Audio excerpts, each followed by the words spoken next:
साथियों नमस्कार, मैं रामू गौड़। इस समय हम अंबेडकर नगर जिले में आलापुर तहसील पर पहुंचे हैं, जयराम जनता स्कूल पर, जहां पर एक हमारे साथी विपिन यादव जी मिले हैं। नितिन यादव जी लगभग एक हफ्ता पहले यह जो है लगभग सैकड़ों आदमियों के साथ कांग्रेस पार्टी का दामन इन्होंने थामा है। मौके पर आज इस स्कूल में आए हैं, जयराम वर्मा और राम साहेब गुप्ता जी के नमन किए हैं और कुछ बातों पर, कुछ मुद्दों पर यह बात करना चाहते हैं। जैसे इटावा मामला है और शिक्षकों को जो मतलब स्कूल बंद किया गया है, उस पर क्या कहेंगे। हम इनसे बात करते हैं। सर, क्या नाम आपका है? मेरा नाम नितिन यादव है और प्रेजेंट में मैंने एक हफ्ता पहले कांग्रेस का दामन थामा है और राहुल जी के नेतृत्व में मैं पार्टी को आगे ले जाने का काम करूंगा। सबसे पहले मैं तो आपका आभार व्यक्त करना चाहता हूं, क्योंकि आज का जो हमारे पास मुद्दा रहा, लोगों के अंदर इतना कहर है, इतना डर है कि वो किसी भी मुद्दे पे बोलना नहीं चाहते। तो उस पर मेरा कहना है कि जैसे कि जुल्म के साये में लफ्ज खोलेगा कौन, जुल्म के साये में लफ्ज खोलेगा कौन, हम भी नहीं बोलेंगे तो फिर बोलेगा कौन।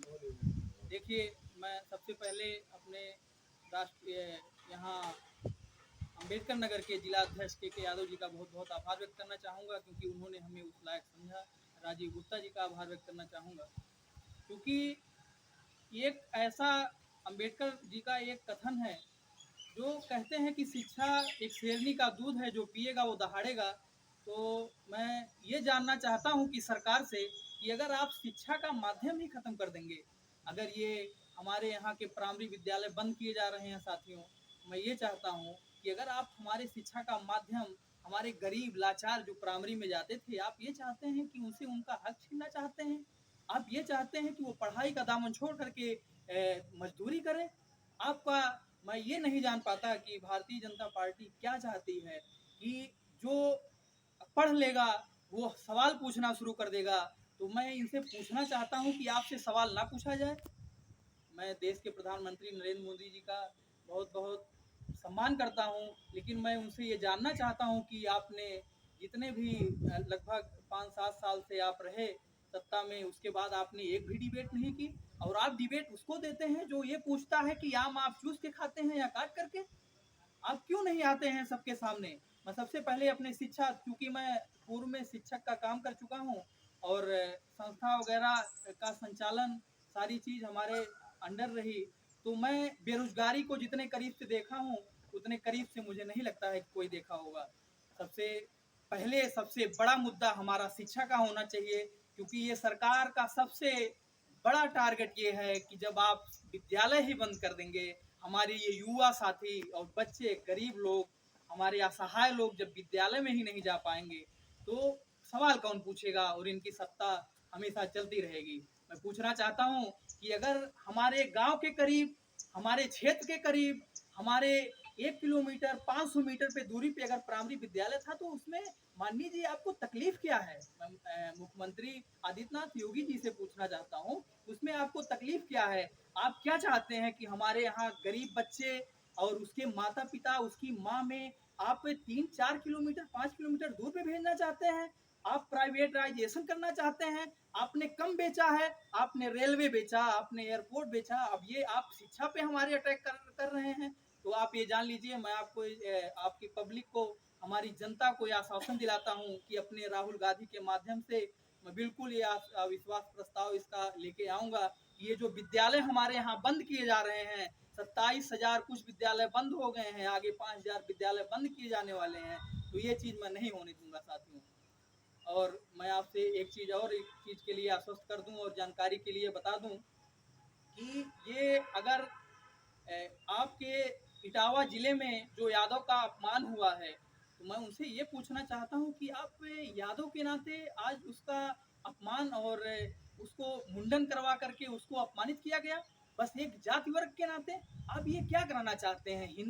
आप हिंदू राष्ट्र करते हैं, अगर जहाँ वोट की बात आती है तो आप यादव को, मल्हार को, चमार को और बहुत सारी जातियों को, ठाकुर को, ब्राह्मणों को, सबको हिंदू बताते हैं। और इसके बाद जब अपनेपन का बात आता है और कहीं पे ऐसी कुछ बातें आती हैं जिससे हमारे यादव समाज या पिछड़े समाज, जो भी, देखिए मेरा मानना ये है कि पंडित वह है जो शिक्षित है, जो पहले पंडित उसी को कहा जाता था जिसके पास ज्ञान का भंडार हुआ करता था। मैं ये जानना चाहता हूँ, अगर यादव के पास ज्ञान का भंडार है, अगर वो भगवान की आस्था पे कुछ कहना चाहता है, प्रचार प्रसार करना चाहता है, तो आप यादव के नाते उसको क्या चाहते हैं कि वो उसका मुंडन करवा के उसको अपमानित करना चाहते हैं, उसकी मानसिकता दबाना चाहते हैं? मैं पूछना चाहता हूँ सरकार से कि उन पे कार्रवाई होनी चाहिए। इसलिए कार्रवाई होनी चाहिए, उनको बुला के घर पे उनको अपमानित किया गया। अगर आज यादव समाज, जो कि कहा जाता है कि आज एक यादव ही कौम है जो कभी नहीं झुकी, अगर यादव को आज अपमानित कर रहे हैं तो और जातियों का क्या होगा साथियों? इटावा जिले की घटना की आप घोर निंदा करते हैं, और कुछ कहेंगे आप? जी जी बिल्कुल, मैं निंदा करूंगा, और मैं वहाँ उस यादव भाई मणि जी से और उनके साथ संत जी से ये चाहता हूँ कि उनको न्याय मिले। और जो भी अपमान हुआ वो तो साथियों वापस हो नहीं सकता है, लेकिन मैं इस पे सरकार से मांग क्या करेंगे?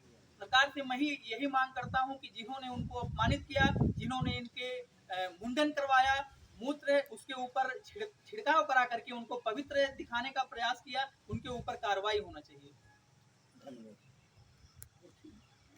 हाँ। देखिए, हमने कांग्रेस में राहुल गांधी के विचारधारों से प्रभावित होकर के, क्योंकि विचारधारा उनकी इतनी मिलती है, और बेरोजगारी पे, और राजा का बेटा आज रोड पे उतर आया है, 45 डिग्री 46 डिग्री टेम्परेचर में वो रोड पे पदयात्रा कर रहे हैं।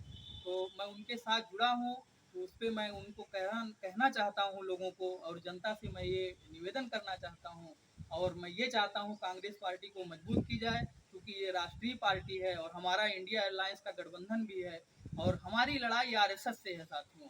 चाहे वो समाजवादी पार्टी रही हो, चाहे कांग्रेस पार्टी रही हो, हमारी लड़ाई आरएसएस संगठन से है।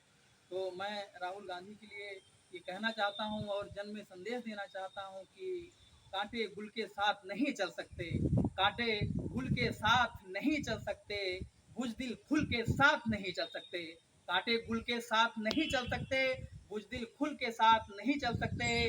जो छोड़ गया उसे जाने दो, जो छोड़ गया उसे जाने दो, सब राहुल के साथ नहीं चल सकते, सब राहुल के साथ नहीं चल सकते। इसी के साथ मैं अपनी वाणी को विराम करता हूँ। बहुत बहुत आभार, बहुत बहुत धन्यवाद।